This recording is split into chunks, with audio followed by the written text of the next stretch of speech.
Mesdames et messieurs, j'espère que vous êtes bien installés. Je vais demander aux personnalités qui se trouvent encore dans la travée actuellement de bien vouloir s'asseoir, car nous démarrons à l'heure et nous terminerons à l'heure. Merci beaucoup.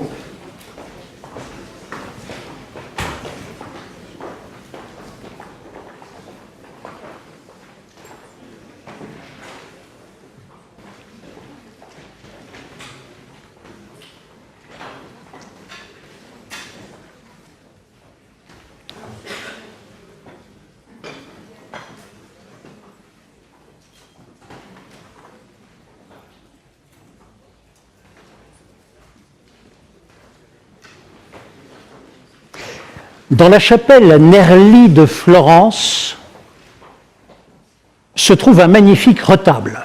Cette chapelle se trouve à l'intérieur de la basilique même de Florence. Ce retable est signé de Filippino Lippi. Le voici. Que nous dit ce retable, qui date de la moitié du XVe siècle, en première lecture, que le monde est centré autour de Dieu. Dieu est le centre du monde, il est gardé par ses saints, à la fois Saint Joseph sur la gauche, Sainte Catherine sur la droite, et les hommes lui font allégeance. À gauche, agenouillé avec une écharpe rouge, se trouve Thanaïs, c'est le commanditaire du tableau, et à droite son épouse Anna. Première lecture, simple, les hommes font allégeance à Dieu, Dieu, centre du monde pour l'époque. La deuxième lecture est beaucoup plus géostratégique. Tout au fond du tableau, à droite, sous l'arcade de droite, vous avez une porte de Florence, et voici ce que l'on peut y lire si on peut zoomer la scène. Vous avez un homme, chapeau noir et cape rouge, qui se penche sur une petite fille, l'embrasse devant le regard d'une dame. Derrière se tient un cheval et ses compagnons de route. Cet homme, c'est Anaïs. C'est le commanditaire du tableau. Que nous dit cette scène où nous voyons le marchand, Thanaïs, dire au revoir à sa famille devant ses compagnons de route alors qu'il s'apprête à partir? La deuxième lecture est la suivante. C'est qu'à ce moment-là, déjà, Florence n'est plus le centre du monde des affaires. Que pour pouvoir tracer des routes commerciales, il faut sortir de la ville. Il faut quitter femmes, enfants, foyer, culture, langue et se rendre à l'encontre de l'autre. Et l'autre, il faut le rencontrer dans sa langue, il faut le rencontrer dans sa culture, il faut le rencontrer dans sa bienveillance ou bien dans son extrême mauvaise foi. Ça aussi, c'est dit dans le tableau. Et vous voyez que ce tableau de Filippino Lippi est d'une extrême modernité.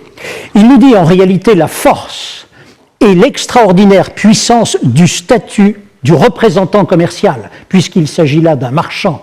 Son premier diplôme, c'est la connaissance de la nature humaine, et son premier passeport, c'est sa formidable capacité à tracer des lignes de confiance.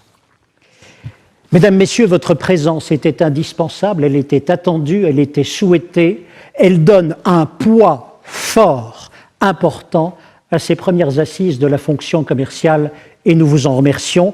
On les ouvre dans quelques instants. En 5 siècles, ce tableau s'est fané, vous vous en rendez bien compte. Le statut même de la fonction commerciale est aujourd'hui affaibli.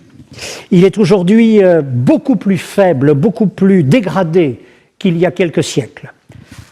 Il suffit de reprendre le mot simplement de vendeur. Quand vous avez en tête vendeur, vous pensez hableur, vous pensez beau parleur, vous pensez peut-être même menteur.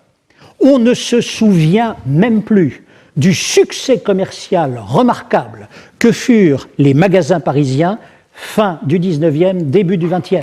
Succès commercial français. La fonction commerciale, pourtant, c'est quoi aujourd'hui ? Eh bien, elle a tout d'abord intégré qu'en 1993 est arrivé le web, et avec lui le premier site web. Et aujourd'hui, il y en a 100 milliards. Elle le sait, elle en a conscience. Et cela a tout changé. Pourquoi ? Parce que lorsqu'un consommateur, lorsqu'un entrepreneur sait ce qu'il veut acquérir, il n'a pas besoin de vendeur, les choses vont assez vite. Il compare il soupèse, il prend le prix, il choisit son article, prend son article et part. Ça, c'est dans le monde réel. Sinon, il soupèse, il compare, il prend son article, ou plutôt, pardon, il paye le prix et il attend chez lui la livraison de l'article. Ça, c'est dans le monde virtuel. Vrai aussi. Mais dans tous les autres cas de figure, là où il y a besoin de réflexion, là où il y a besoin de conseils, là où il y a besoin d'intelligence, de présence, de maturation, de décision, là où on a besoin de la représentation commerciale, là où on a besoin de ce représentant commercial et de l'ensemble de son intelligence relationnelle, c'est là où il est précis, c'est là où il est précieux.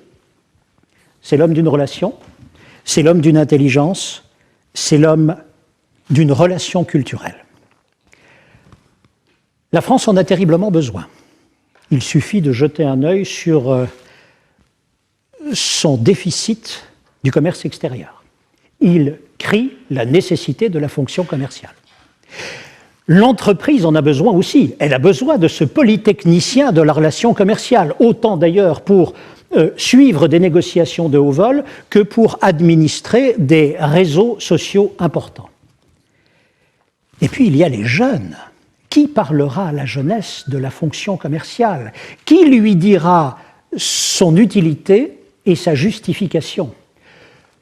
Que le dirigeant commercial vende un objet, admettons-le, mais dans ce cas-là, c'est le poids, l'identité, la couleur, l'odeur de l'objet qui font l'argument de vente. Celui-ci se vendra par lui-même, c'est l'ultima ratio de la vente. Si le dirigeant commercial vend un comment, dans ce cas-là, il vend une solution. Il vend de l'intelligence, il vend une combinaison, il vend une ingéniosité. Et regardez, à ce moment-là, devant lui s'ouvre, tout un horizon d'argumentaire commercial pour joindre à la fois l'acheteur et le vendeur. Mais il y a mieux encore. Si le dirigeant commercial vend un pourquoi, il vend une vision du monde. Il vend une vision du monde, une vision de l'entreprise. Il vend ce que l'objet est comme le plus abouti à un moment donné, objet ou service, de cette vision du monde. C'est ça qu'il faudra expliquer à la jeunesse. Vendre, c'est aussi être porteur de sens. C'est aussi être capable d'influence dans le plus noble et le plus généreux sens du terme. C'est ça qu'il faudra expliquer aux jeunes quand ils vous disent « mais nous voulons qu'on nous explique pourquoi on le fait ». Aujourd'hui, la Fédération de la vente directe, les dirigeants commerciaux de France et l'Union des affineurs d'eau se regroupent avec le secrétariat d'État au commerce pour organiser ces premières assises de la fonction commerciale et refonder cette fonction commerciale. C'est donc l'acte 1 d'un processus qui va durer à peu près 1 an.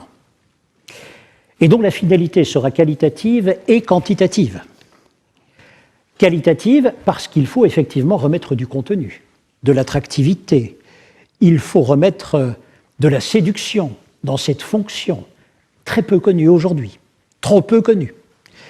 Et qualitative et quantitative, parce que plusieurs études montrent déjà que très vite, si l'attractivité est là, on pourra créer 200 000 emplois. Ce n'est pas rien. Alors aujourd'hui, qu'allons-nous faire?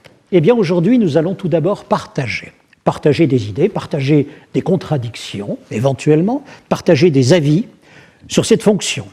Pour cela, il y aura 2 tables rondes. Une première table ronde assez provocatrice, qui va s'interroger sur, finalement, nous faut-il encore des commerciaux?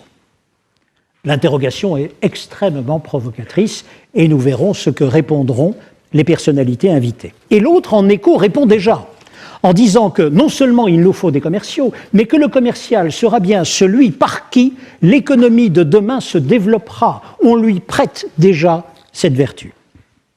Du partage, mais également de l'expertise. S'agissant de l'expertise, Gérard Bayard, spécialiste de l'excellence commerciale, viendra nous dire que selon lui, le vendeur est bien l'homme du XXIe siècle et il viendra nous en dresser le portrait. Partage, expertise, soutien. Nous sommes ici à Bercy. Ce sont les premières assises qui se tiennent avec la contribution du secrétariat d'État au commerce. Et en fin d'après-midi, en principe, nous devrions avoir Mme Carole Delga, secrétaire d'État chargée du commerce, de l'artisanat et de l'économie sociale et solidaire, qui viendra nous exposer sa détermination et également ses réflexions.